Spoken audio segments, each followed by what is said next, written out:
车子完全卡住，不知道发生什么事。刚刚有个大哥走进来说，他车子掉在外面，车子完全卡住，然后他刚才摔倒跌了一跤。我们过去的时候把卡钳拔掉，它的前轮就能转了。为什么会这样子？我看到它的刹车皮已经完全都磨平了。刹车皮的这个是底板，底板已经铁磨铁，然后刮到碟盘都受损。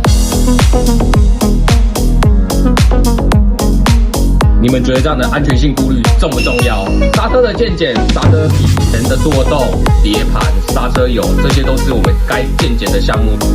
机车健检找 Hanson，我在万华等你来。